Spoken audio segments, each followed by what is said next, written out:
Hindupuram assembly నియోజకవర్గంలో బాలయ్య బాబు గెలుపు కోసం ఆ వైసీపీ నేతలు కృషి చేస్తున్నారా? ఆ వైసీపీ నేతల కృషితోనే హిందూపురం నియోజకవర్గంలో బాలయ్య బాబు అఖండ మెజారిటీతో గెలవబోతున్నారా అంటే అవుననే సమాధానం ఇస్తున్నారు కొంతమంది రాజకీయ విశ్లేషకులు. ఇక ఇదే అంశానికి సంబంధించి మనతో మాట్లాడేందుకు ప్రముఖ రాజకీయ విశ్లేషకులు, ప్రముఖ సీనియర్ జర్నలిస్ట్ దుర్గా వడ్లమణి గారు మనతో ఉన్నారు. మేడంతో మాట్లాడు. దుర్గా గారు నమస్తే. నమస్తే. హిందూపురం నియోజకవర్గంలో బాలయ్య బాబు గెలుపు కోసం ఆ వైసీపీ నేతలు కృషి చేస్తున్నారని, ఆ వైసీపీ నేతల కృషితో బాలయ్య బాబు గారు హిందూపురం నియోజకవర్గంలో అఖండ మెజారిటీతో గెలవబోతున్నారు అంటూ ఒక వార్త సోషల్ మీడియాలో చక్కర్లు కొడుతూ ఉంది మేడం. ఇంతకీ ఆ వైసీపీ నేతలు ఎవరు? ఆ వైసీపీ నేతలు హిందూపురం నియోజకవర్గంలో బాలయ్య బాబు గెలుపు కోసం ఎందుకు కృషి చేస్తున్నారు అంటే ఏం చెప్తారు మేడం? మీరు చెప్పింది అక్షర సత్యం అండి. ఎందుకంటే వైసీపీలో ఇప్పుడు ప్రతి ఒక్కళ్ళలో అసంతృప్తి చోటు చేసుకుంది. చాలా నియోజకవర్గాల్లో ఇది కనిపిస్తోంది. ముఖ్యంగా హిందూపురం ఎప్పుడూ కూడా తెలుగుదేశానికి కంచుకోటే. మనకి నందమూరి తారక రామారావు గారు వీళ్ళందరూ ఉన్నప్పటి నుంచి అది ఉంది. బాలకృష్ణ గారు అదే తండ్రి లెగసీని కొనసాగిస్తూ వారు వస్తున్నారు. ఈవెన్ మనకి 2019 ఎన్నికల్లో కూడా ఆయన అఖండ మెజారిటీ తోటి గెలిచారు. ఎందుకంటే అంత జగన్ వేవ్ని తట్టుకుని, అంటే వైసీపీ ఆ టైంలో కొంచెం బలంగా ఉంది కదా, అటువంటి సమయంలో కూడా వారికి మంచి మెజారిటీ వచ్చిందని చెప్పుకోవాలి. ఇంకొక విషయం ఏమైందంటే, ఇప్పుడు మీరు అడిగిన దానికి లోకల్గా కూడా వీళ్ళకి ప్రతి చోట ప్రతి నియోజకవర్గంలో ఏమవుతుందంటే వైసీపీ వాళ్ళే వైసీపీకి ఒక రకంగా వెన్నుపోటు పొడిచి వాళ్ళు అపోజిషన్లో ఉండే అభ్యర్థికి వాళ్ళు సహకరిస్తున్నారు. ఆ రకంగా ఇక్కడ ఏమైందంటే మనం చూసుకుంటే అంతకుముందు మహమ్మద్ ఇక్బాల్ పోటీ చేశారు ఇక్కడ వైసీపీ నుంచి, అంతకుముందు నవీన్ నిశ్చల్, ఈసారి దీపిక అన్నావిడ చేస్తున్నారు. అయితే దీపికకు ముందు సీటు కావాలని చాలామంది ట్రై చేశారు. అందులో ఈ ఇక్బాల్ అన్న ఆయన కూడా ఉన్నారు కదా. ఈయన ఇంకా ఆఖరికి పార్టీకి రాజీనామా చేసి, ప్రాథమిక సభ్యత్వానికి రాజీనామా చేసి ఇటీవల వారు తెలుగుదేశంలో కూడా చేరారు. అదేవిధంగా ఘనీ అనే ఆయన మహమ్మద్ ఘనీనో ఏదో ఆయన పేరు, ఆయన ఒకరు. అంటే ఇప్పుడు ఒక్కొక్కళ్ళు ఆ అసంతృప్తితోటి వాళ్ళు పార్టీ నుంచి బయటకు వచ్చేసి, లేకపోతే పార్టీలోనే ఉండి బాలయ్య గారిని గెలిపించడానికి ప్రయత్నాలు చేస్తున్నారు. వారికి ఎలాగా మెజారిటీ వస్తుంది. ఇప్పుడు దీనివల్ల ఏమవుతుందంటే ఇంకొంచెం అఖండ మెజారిటీ తెచ్చుకోవడానికి అవకాశం వస్తుంది. దీనికి అన్నింటికీ కారణం జగన్మోహన్ రెడ్డి ఏం చేశారంటే, మీకు గుర్తుంటే ఇక్కడ తెలంగాణలో మనకి ఎన్నికలు జరిగినప్పుడు ఈయన కొంతమందిని మార్చాడు, కొంతమందిని మార్చలే, చాలా మటుకి మార్చలేదు ఎమ్మెల్యేలని. దానివల్ల నష్టపోయారు అనేది వాళ్ళ ఉవాచ. ఎవరిది? తెలంగాణలో కేసీఆర్ వాళ్ళది. కేటీఆర్ కూడా అన్నారు కదా, మేము మార్చకపోవటం వల్లే దెబ్బతిన్నాము, అందుకే కాంగ్రెస్ వచ్చింది అని. దాంతో భయపడి వైఎస్ జగన్మోహన్ రెడ్డి ముందుగా అభ్యర్థులు ప్రకటించడమే కాకుండా కొత్త వాళ్ళకి ఇచ్చేసాడు ఆయన. ఒక 80 సీట్లు 60 సీట్లు ఎన్నో నాకు గుర్తులేదు ఎగ్జాక్ట్గా, వాళ్ళకి ఇచ్చేసాడు ఆయన. అందరూ కొత్త వాళ్ళే.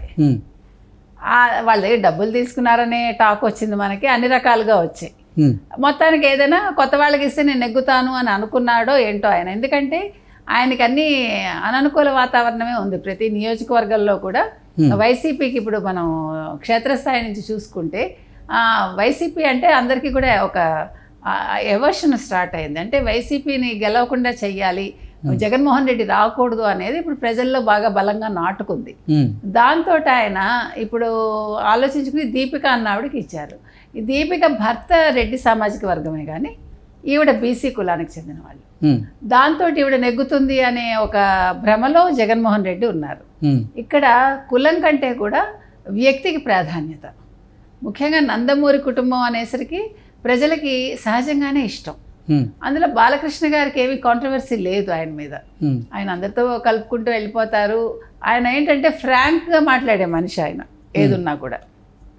అక్కడ నియోజకవర్గంలో కూడా ఆయన అందరితో మమేకం అవుతారు, వెళ్తారు, వస్తారు. కాబట్టి మీరు ఏ రకంగా చూసుకున్నా వైసీపీ వాళ్ళు ఎన్ని రకాలుగా మేము గెలుస్తామో, దీపిక గారిని గెలిపిస్తామని అనుకున్నా కూడా ఇక్కడ సొంత పార్టీ నుంచే వైసీపీకి ఎదురు దెబ్బ తగులుతుంది. వైసీపీ శ్రేణులే దగ్గరుండి బాలయ్య గారిని గెలిపిస్తారు. ఓకే, అంటే అసలు హిందూపురం నియోజకవర్గంలో బాలకృష్ణ గారిని ఓడించేందుకు జగన్మోహన్ రెడ్డి గారు సర్వశక్తులు ఒడ్డుతున్నారని, అందులో భాగంగానే మంత్రి పెద్దిరెడ్డి రామచంద్రారెడ్డి గారితో హిందూపురం అసెంబ్లీ నియోజకవర్గంలో ఒక ఆపరేషన్ స్టార్ట్ చేయించారు, కానీ ఆ ఆపరేషన్ విఫలమైంది అంటూ ఒక వార్త సోషల్ మీడియా వేదికగా చక్కర్లు కొడుతున్నటువంటి నేపథ్యంలో అసలు ఏంటి మేడం, నిజంగా బాలకృష్ణ గారిని ఎందుకు ఓడించాలనుకుంటున్నారు జగన్మోహన్ రెడ్డి గారు? ఓడించడం కోసం ఎటువంటి ఆపరేషన్ స్టార్ట్ చేశారు? అది ఎందుకు విఫలమైంది అంటే ఏం చెప్తారు? ఇప్పుడు ఆయనకి ఎదురుగుండా ఉన్న లక్ష్యం అదే కదండి. ఎలాగైనా చంద్రబాబు నాయుడు గారు రాకూడదు, టీడీపీకి సంబంధించిన వ్యక్తులు ఎవరు నెగ్గకూడదు. అందులో బాలకృష్ణ వీళ్ళందరూ ఇప్పుడు సహజంగా ఆయనకి వాళ్లే కదా శత్రువులు. బాలకృష్ణ నెగ్గకూడదని ఆయన అనుకుంటారు. అందులో ఎవరైతే ఎక్కువ మెజార్టీతో నెగ్గుతారు అనుకుంటున్నారో వాళ్ళని ఓడించడమే లక్ష్యంగా జగన్మోహన్ రెడ్డి పెట్టుకున్నారు. ఇందులో భాగంగా మీరు చెప్పినట్టుగా పెద్దిరెడ్డి రామచంద్రారెడ్డిని నియమించారని ముందు నుంచి ఉంది ఆ టాక్.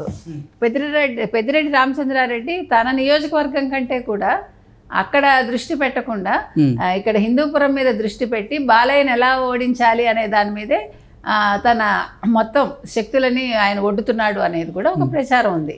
ప్రచారంలో నిజమే ఉంది, అది అబద్ధం అని మనం అనుకోవటానికి లేదు. ఎందుకంటే ఇప్పుడు జగన్మోహన్ రెడ్డి అసలు ఎక్కడెక్కడ నెగ్గరు అనేది ఆయన దృష్టికి ఈ పాటికి ఇంటెలిజెన్స్ రిపోర్ట్ ఎప్పుడో వచ్చేసింది. మీరు సర్వేలన్నీ చూసుకుంటే ఎక్సెప్ట్ ఒక సర్వే అనుకుంటా, ఏది టైమ్స్ నౌ తప్ప మిగతా అందరూ తెలుగుదేశానికి మెజారిటీ వస్తుందనే చెప్పాయి. ఇటు లోక్సభ కానీ అటు ఎమ్మెల్యే అసెంబ్లీ నియోజకవర్గాలు కానీ. ఇవాళ ఇంటెలిజెన్స్ సర్వే ఏదో వైసీపీకి అనుకూలంగా వచ్చింది, మీకు గుర్తుండుంటే. అది ఒక 80 సీట్లు 60 సీట్లు ఎన్నో నాకు గుర్తులేదు ఎగ్జాక్ట్గా. వాళ్ళకి ఇచ్చేసాడు ఆయన. అందరూ కొత్త వాళ్ళే. వాళ్ళ దగ్గర డబ్బులు తీసుకున్నారనే టాక్ వచ్చింది మనకి, అన్ని రకాలుగా వచ్చాయి. మొత్తానికి ఏదైనా కొత్త వాళ్ళకి ఇస్తే నేను నెగ్గుతాను అని అనుకున్నాడో ఏంటో ఆయన. ఎందుకంటే ఆయనకి అన్ని అననుకూల వాతావరణమే ఉంది ప్రతి నియోజకవర్గంలో కూడా. వైసీపీకి ఇప్పుడు మనం క్షేత్రస్థాయి నుంచి చూసుకుంటే వైసీపీ అంటే అందరికీ కూడా ఒక ఎవర్షన్ స్టార్ట్ అయింది. అంటే వైసీపీని గెలవకుండా చెయ్యాలి, జగన్మోహన్ రెడ్డి రాకూడదు అనేది ఇప్పుడు ప్రజల్లో బాగా బలంగా నాటుకుంది. నమ్మటానికి ఎలాగా లేదు. ఇంటెలిజెన్స్ సర్వే అంటే వాళ్ళకి సంబంధించిన వాళ్లే కదా. ఇప్పుడు అన్ని మొత్తం శాఖలన్నీ ఆయన చేతుల్లోనే కదా పనిచేస్తున్నాయి. కాబట్టి ఇంటెలిజెన్స్ సర్వేని మనం పక్కన పెడితే, టైమ్స్ నౌని పక్కన పెడితే మిగతావన్నీ కూడా అనుకూలంగా వచ్చాయి తెలుగుదేశం కూటమికి. సో దాంతో ఆయన ఇప్పుడు మొత్తం ఎక్కడెక్కడ నెగ్గను అనేది ఆయన ఒక అవగాహన వచ్చేసింది. నేను ఎట్టి పరిస్థితుల్లోనూ నెగ్గను అనేది ఆయనకు తెలుసు. కాకపోతే ప్రతివాడు కూడా లాస్ట్ మినిట్లో ఎవరికి వాడు ట్రయల్స్ వేసుకుంటారు కదా. ఓడిపోతానని తెలిసినా కూడా ఎక్కడో చివరి కొస ఆశ అంటాను చూడండి, దింపుడు కళ్ళెం ఆశ, లేకపోతే ప్రాణం పోయే ముందు ఒక కొస ఇది ఉంటుంది వాళ్ళకి. అట్లా దీపం ఆరిపోయే ముందులాగా ఈయన ఇంకా ట్రయల్స్ వేస్తున్నాడు అంతే. ఇందులో ఏది కూడా సక్సెస్ కాడు. ఎక్కడికక్కడ ఇప్పుడు తెలుగుదేశం వాళ్ళు నెగ్గటానికి, ముఖ్యంగా బాలకృష్ణ గారు నెగ్గకపోవటానికి కానీ, లేకపోతే అఖండ మెజారిటీ రాదు అనడానికి కానీ ఆస్కారం లేదు. ఆయన డెఫినెట్గా అఖండ మెజారిటీ తోటి గెలిచి తీరుతారు.